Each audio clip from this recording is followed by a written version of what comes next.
My name is Ariel, and I'm in a group with Rory and Jamie, and we are covering history, geography, and social studies. So I'm just going to talk about some ways that you can incorporate history into your everyday teaching. It's pretty easy, and again, these are just some ways you can do it. Get you, thinking about some other ideas that you might have.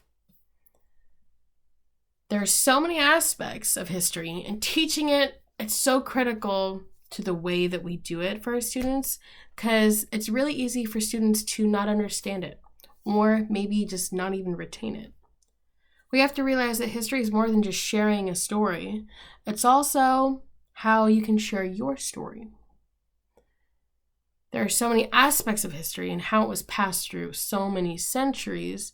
How are we going to cover that? Where do we start?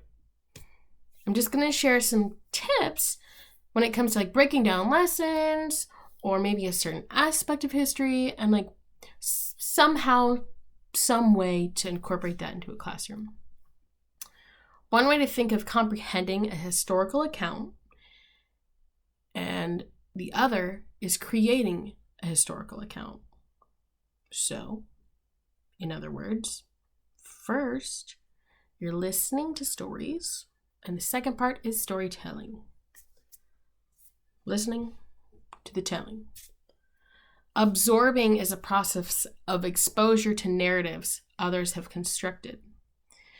So, using this in ELA, students might determine central ideas of a text or information of a primary or secondary source.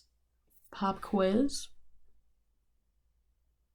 What is a primary and what is a secondary source?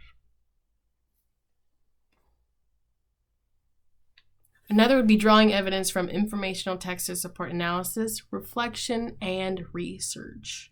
Again, research for science, research for social studies, or research for ELA. Those could all, or even math. All of these types of tools can be used throughout each subject. The next strategy is doing. So constructing historical narratives themselves. Students do the historical work themselves. Leave them to it. We can guide them. We can help facilitate. They got questions, we got them. Here, students focus on hypothesis, evidence, and drawing tentative conclusions. So you could even have this as a Genius Hour project. If you don't know what Genius Hour is, come talk to me. Teachers can facilitate conversation and draw out questions to help the students interpret and think deeper about things. This is also a great way for students to learn how to draft, revise, and publish their own work. Some complete examples would be biographies, an oral history project, a dramatic reenactment of an event, an interpretive narrative of an event in the recent past. All of these are ways that we could implement history in our everyday teaching. Again, these are just some strategies. Get you thinking, how can I do this? What would be a step? Maybe you like this, maybe you don't like that. But at least you're thinking about it.